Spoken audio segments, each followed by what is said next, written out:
ప్రస్తుతం ప్రపంచ భౌగోళిక రాజకీయాలను మనం గమనిస్తే రెండు ప్రధాన సముద్ర మార్గాల వద్ద ఒక పెద్ద చదరంగం ఆట జరుగుతోంది. అవే స్ట్రెయిట్ ఆఫ్ హార్మోజ్ మరియు స్ట్రెయిట్ ఆఫ్ మలాకా. ప్రపంచ దేశాల దృష్టి ప్రస్తుతం మధ్యప్రాచ్యంపై ఉన్నప్పటికీ ఆగ్నేయాసియాలో నిశ్శబ్దంగా ఒక కొత్త వ్యూహం సిద్ధమవుతోంది. ఇది భవిష్యత్తులో ప్రపంచ అధికార సమతుల్యతను పూర్తిగా మార్చే అవకాశం ఉంది.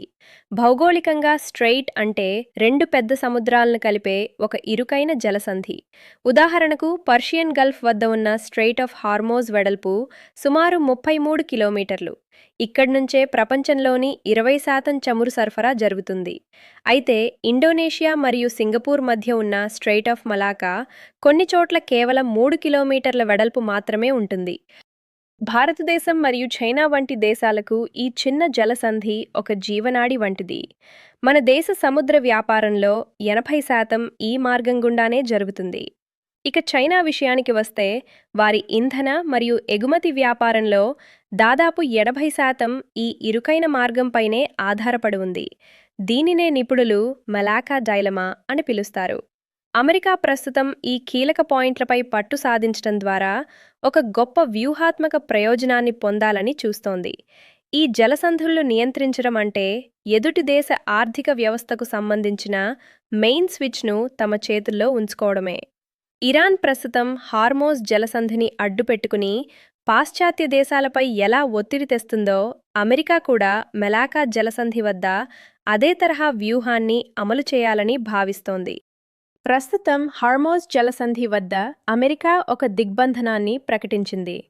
అయితే ఈ దిగ్బంధనం పనిచేయటం లేదని నిరూపించడానికి ఇరాన్ ఇటీవల 6 గోస్ట్ షిప్స్ పంపింది. సాధారణంగా ప్రతి నౌకకు ఒక గుర్తింపు సంఖ్య మరియు రేడార్ సిగ్నల్స్ ఇచ్చే ట్రాన్స్పాండర్లు ఉంటాయి.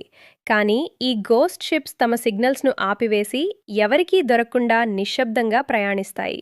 ఇలాంటి నౌకలను విజయవంతంగా నడపడం ద్వారా అమెరికా దిగ్బంధనం కేవలం కాగితాలకే పరిమితమని ఇరాన్ ప్రపంచానికి చాటి చెప్పింది.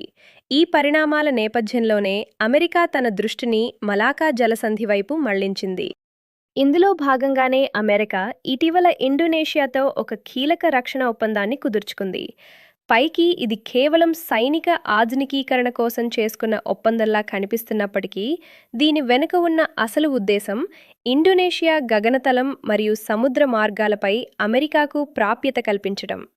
ఒకవేళ అమెరికా తన యుద్ధ విమానాలను లేదా నౌకలను మలాకా జలసంధికి సమీపంలో మోహరించగలిగితే చైనాకు వెళ్లే వాణిజ్యాన్ని ఏ క్షణమైనా అడ్డుకునే అవకాశం దక్కుతుంది. గతంలో చైనాపై భారీ టారిఫ్లు వేస్తామని హెచ్చరించిన డొనాల్డ్ ట్రంప్ ఇప్పుడు కొంత మెత్తబడినట్లు కనిపిస్తున్నా దాని వెనుక ఉన్న అసలు కారణం ఇదే కావచ్చు. ఆర్థిక యుద్ధం కంటే ఇలాంటి భౌగోళిక నియంత్రణ ద్వారా ప్రత్యర్థిని దెబ్బతీయడం సులభమని అమెరికా భావిస్తోంది. మనం ఇప్పుడు సరిహద్దు యుద్ధాల నుండి ఆర్థిక సముద్ర యుద్ధాల యుగంలోకి ప్రవేశిస్తున్నాం.